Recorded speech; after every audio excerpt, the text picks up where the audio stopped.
안녕하세요. 즐거운 책방입니다. 오늘 소개해드릴 책은요. 수천 년의 시간과 공간을 뛰어넘어 지금까지도 막강한 영향력을 행사하고 있는 에픽테토스의 철학이 담긴 책을 가지고 왔어요. 에픽테토스의 인생을 바라보는 지혜라는 책이에요. 이분의 책은 예전에도 소개해드린 적이 있는데요. 글이 짧게 되어 있고요.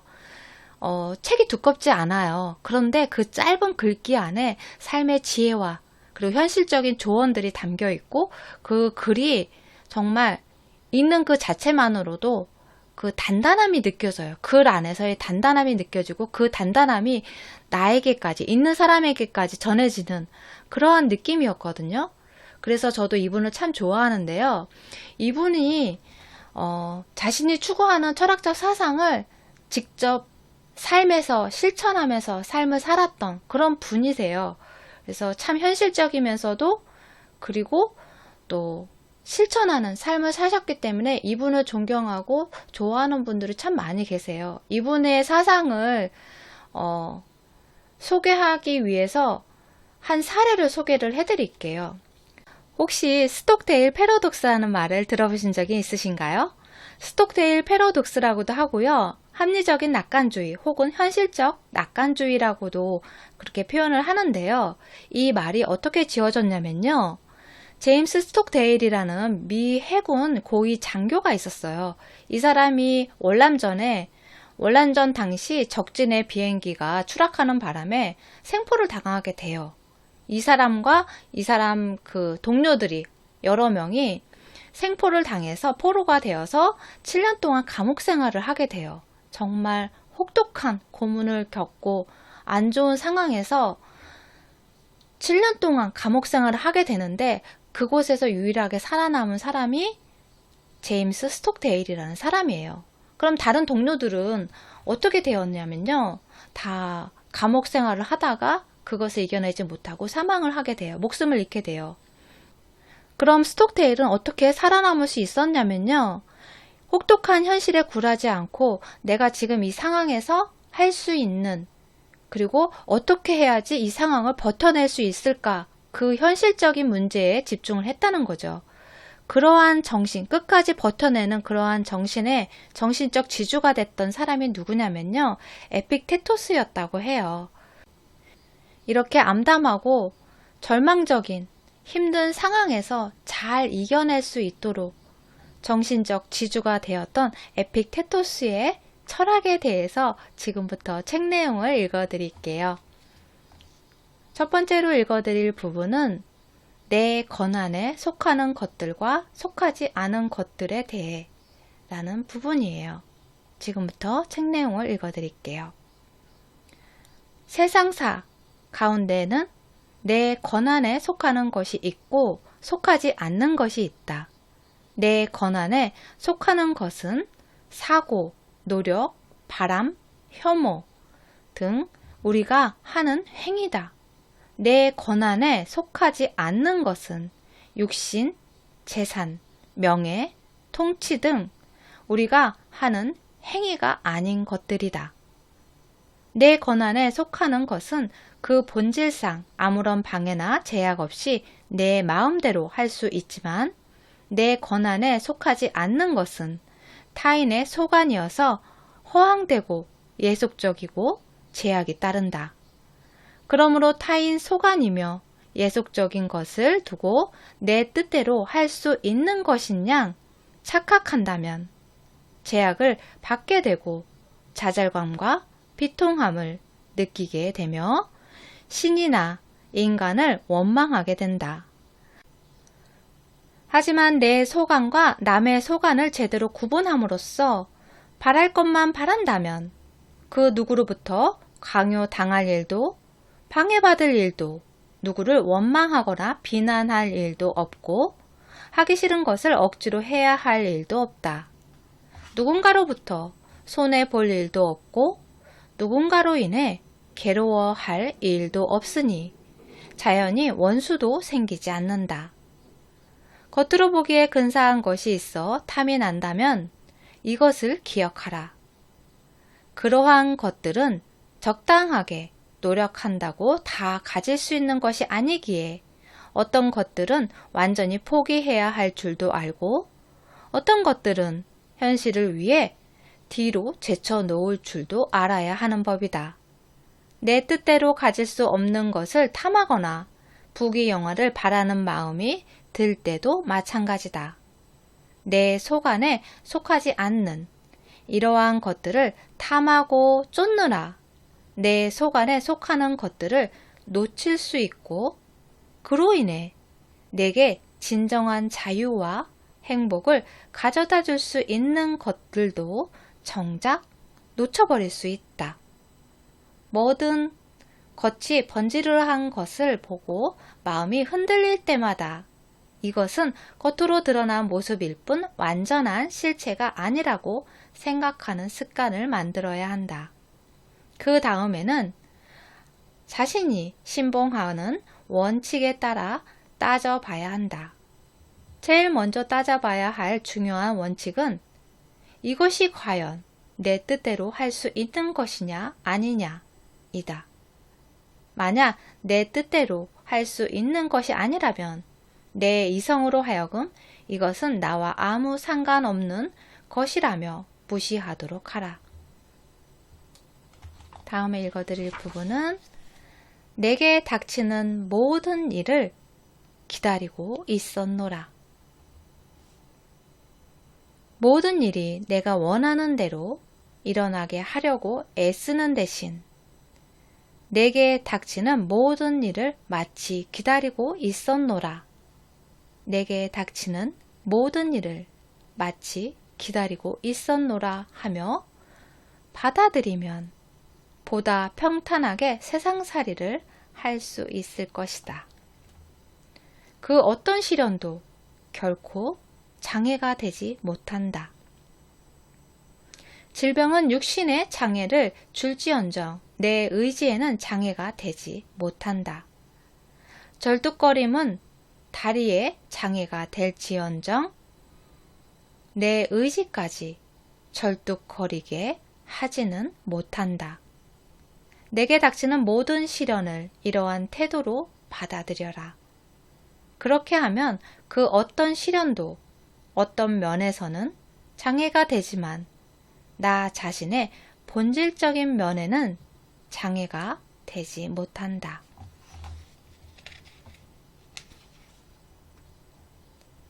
어떤 일을 당할 때마다 나 자신을 들여다보라. 어떤 일을 당할 때마다 나 자신을 들여다보고 그 일에 대처할 수 있는 어떤 능력을 지니고 있는지 자신의 내부에서 그 능력을 잘 찾아보자. 그러면 유혹적인 사람을 대면할 때 스스로 감정을 자제할 수 있는 능력을 찾을 수 있을 것이다. 고된 일이 주어지면 끈기라는 능력을 찾을 수 있을 것이다.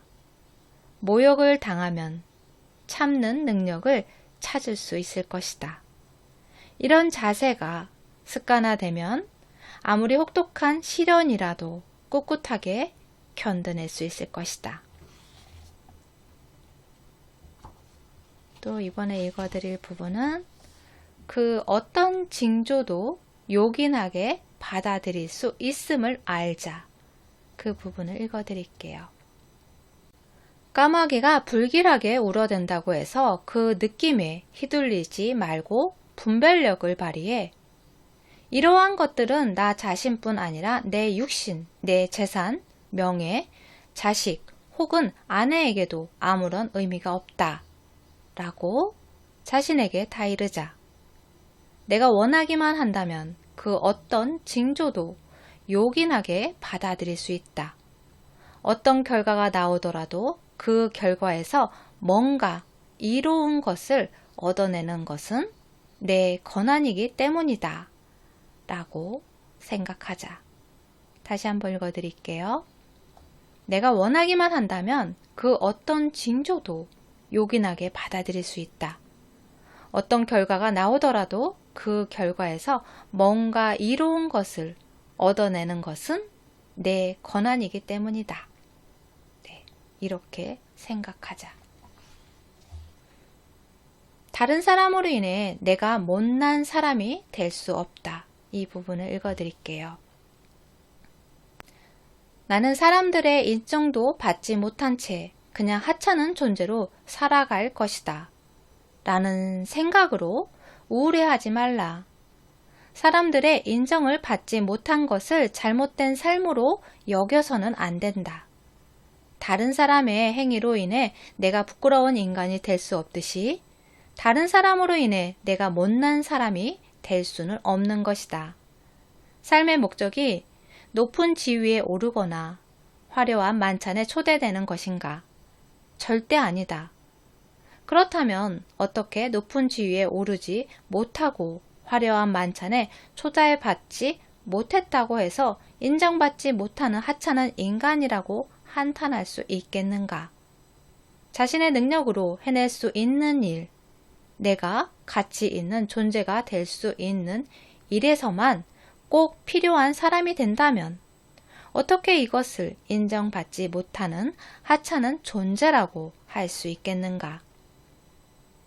하지만 나는 친구들에게 별 도움을 줄 수 없다 라고 생각할지도 모른다. 별 도움을 못 준다 라는 것은 무슨 의미인가?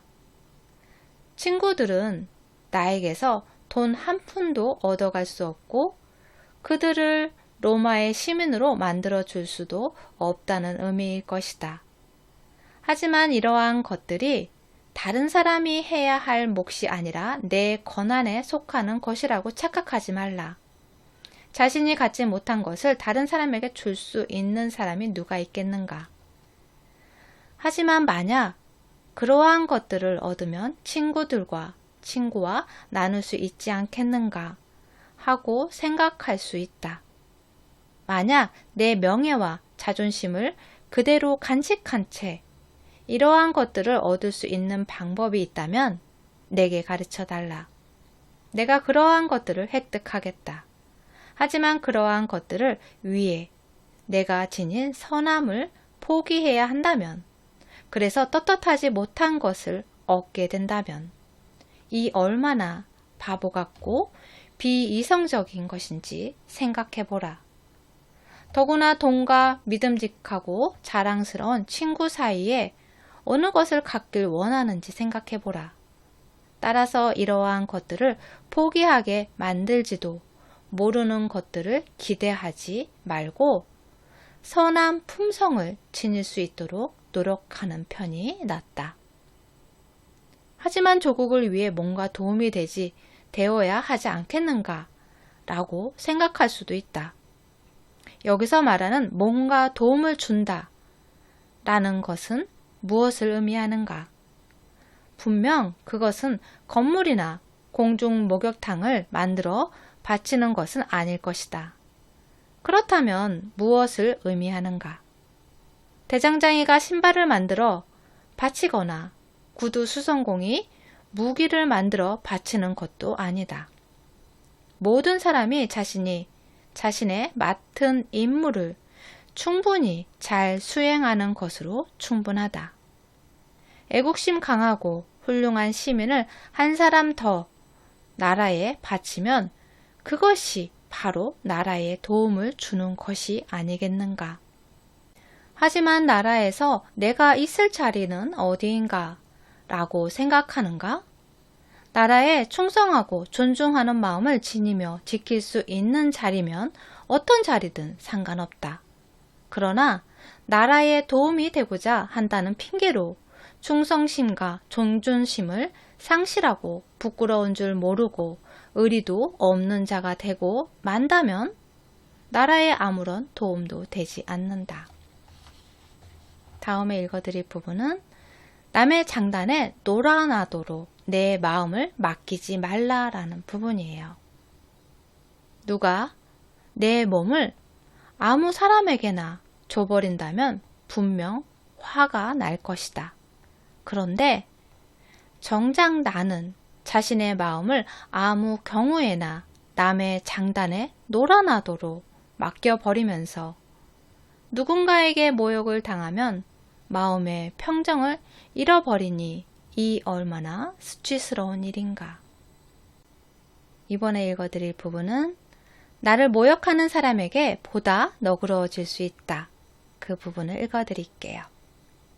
다른 사람으로부터 억울한 누명을 썼거나 비난을 받을 때는 그 사람은 그게 옳다고 생각해 그렇게 행동하거나 말을 하는 것임을 기억하라. 그들은 내 입장에서 생각할 수 없고 다만 자신의 입장에서만 생각할 뿐이다.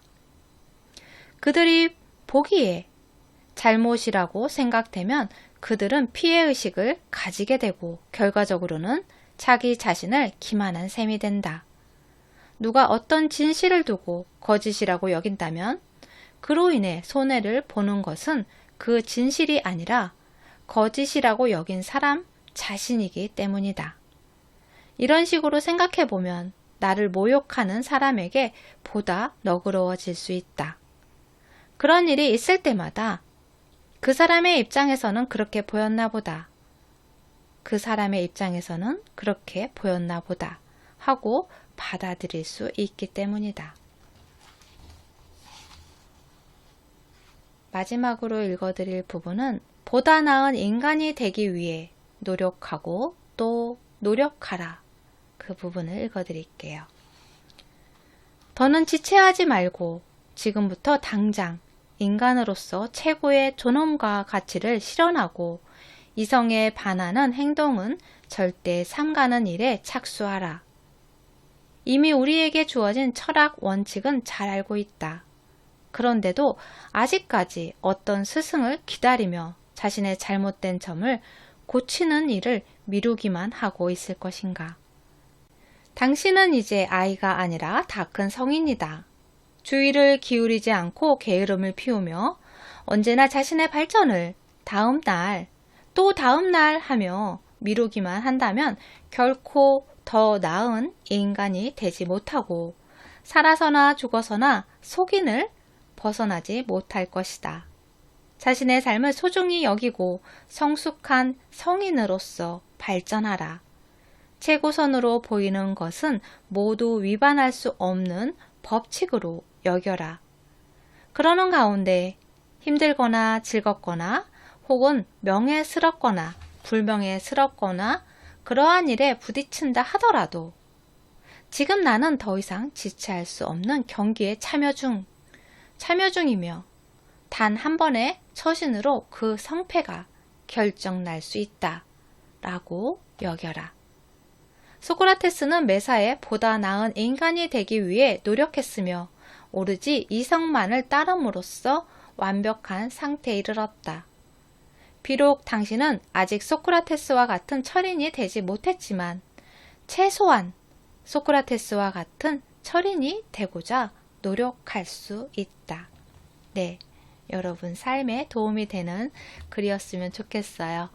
도움이 되셨나요? 구독과 좋아요도 부탁드릴게요. 지금까지 들어주셔서 감사합니다. 다음 시간에 또 만나요.